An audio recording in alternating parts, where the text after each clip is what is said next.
Hey, Game of Thrones fans, Campfire Nate here to talk about Season 6, Episode 2, Home, and boy, was it a big one.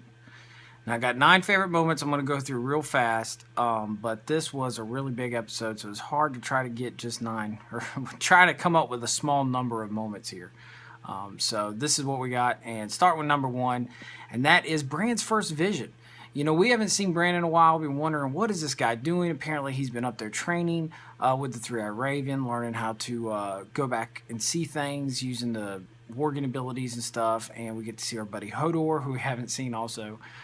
So it was exciting, you know, to see his first vision. Of course, it just so happens to be a little look in the past to see his dad as a kid. And I thought that was cool. That whole little vision was interesting. I have a feeling that the whole purpose of this is to kind of lay the groundwork for some big important things this season, so I was excited about that.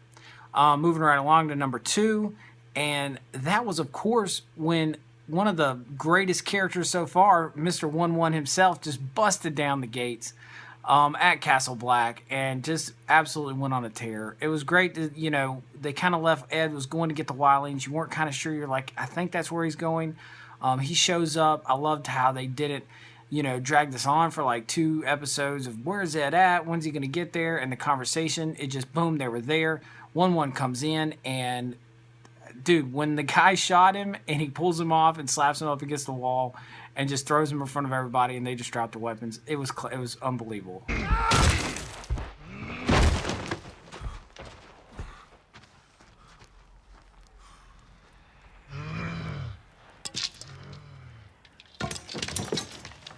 I love that moment all the way around. Going on to moment number 3, and that was Zombie Mountain, okay? I mean, Sir Robert the Strong, this crazy reincarnated mountain, is walking around, and he is there for the pure interest to protect Cersei and apparently also protect her reputation. Because it's funny, this guy's talking crap about her, and he's going to pee, and here comes the Zombie Mountain. Boom! Just crushes this guy's head. I don't know, but I would kind of like to see Zombie Mountain and Wun Wun fight at some point. That'd be kind of cool, right?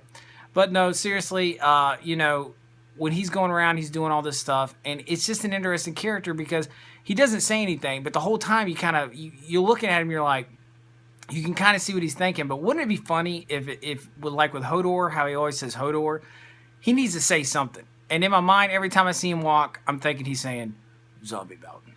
Okay, so as he walks, he crushes Zombie Mountain. Or Zombie Smash, or Mountain Smash. Something to that effect would be hilarious. Moving on to the next, and that is Tyrion releases the dragons. Okay, he's got this idea, hey, these dragons need to get bigger.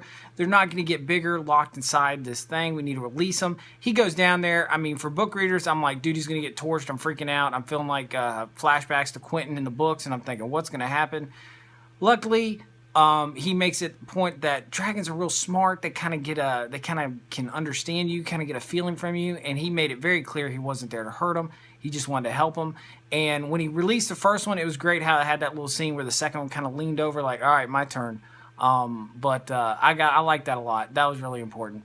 Moving on from that to the next, and that is that, hey, Arya's getting another chance. Aria has finally had a moment where she is getting another opportunity.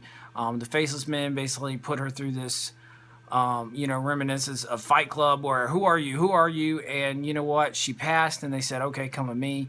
So, you know what? We love Arya. She's the crazy little girl assassin that we can't wait till she's really awesome and kicks butt. But I'm glad they didn't drag that along either. I was really, really ready for her to make her next, take the next step, basically. Moving on from that to Ramsay kills Roose, okay? And I don't know about you, but Roose is a piece of crap. I'm ready for this guy to get killed for a long time, and so is Ramsay at this point. Either one of them are pieces of crap, so it just turns out Ramsay gets killed by his son, and, you know, in that moment when he stabbed him, I was like, yeah, how you like that? That's for Rob, you piece of crap. Like, in my mind, I'm just like, you know, I was excited to see him die. I was surprised to see him die, because I wasn't expecting it this soon, but I was really excited. And then Ramsay is just laying the groundwork for being just one of the just awfulest people. You just can't wait for him to finally get his. You know, he takes Walda and the baby, and he feeds them to the dogs. I mean, come on. This guy is a sadistic SOB, and I don't know about you, but I can't wait for someone to just split him in half at this point. I can't stand him. But they do a great job of making us, you know, dislike people. So moving on to the next one, and that is that Sansa learns that, hey, Arya's not dead. You know, there's that moment where Brienne finally tells her what she knows. And that's huge for me. I mean, you know, the families are starting to kind of figure out, you know, we've been following these Stark kids that are spread across the, you know, Westeros and Essos, and you don't know what's going on. And you finally, you kind of have this feeling like, yes, okay, Sansa knows she's alive, but what can she do about it? I mean, at this point, Arya is so far off the book right now, no one even knows where she is. But you can't help from, you know, kind of getting excited about that. And then at the same time, Theon decides that he's going to leave, let Sansa take them to the, take her to the wall, and he's going to go home. Home. That's what he says. He says home, which makes me think, is he going back to the Iron Islands, or maybe he's going back to get Ramsay? Because Winterfell was his home for a long time. Think about that. We'll talk about that a little bit more later. But moving on from that, you also get to see an awesome scene where, you know, Theon's dad, we knew he, in the books, you know, this piece of crap, he finally dies, he falls off this thing.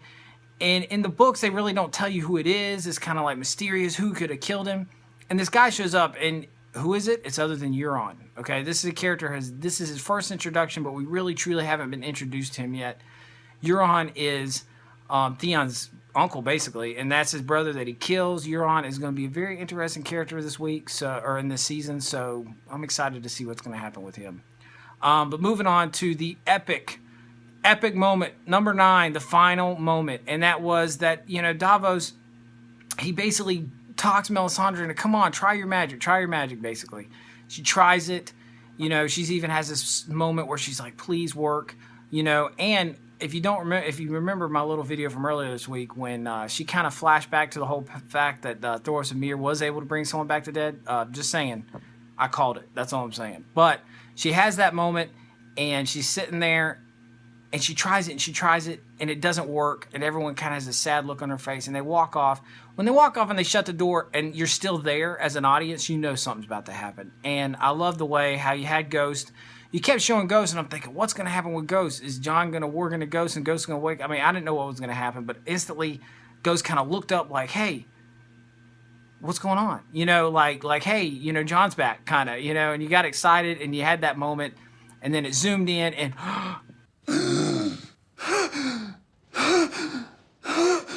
he woke up.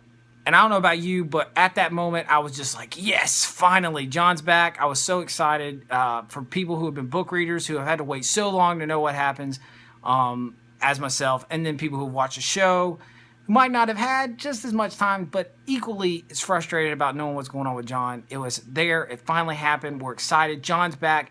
And I don't know about you, but I can't wait for next week. I'm so excited about next week. I can hardly stand it. But that was the top moments. There's 9 favorite moments this week. Hey guys, if you like this video, let me know. If you are enjoying the show, tell us what's your favorite moment. Maybe I missed a moment. And stick tuned. Thursday, I'm going to have a nice little video kind of little thing talking about Game of Thrones.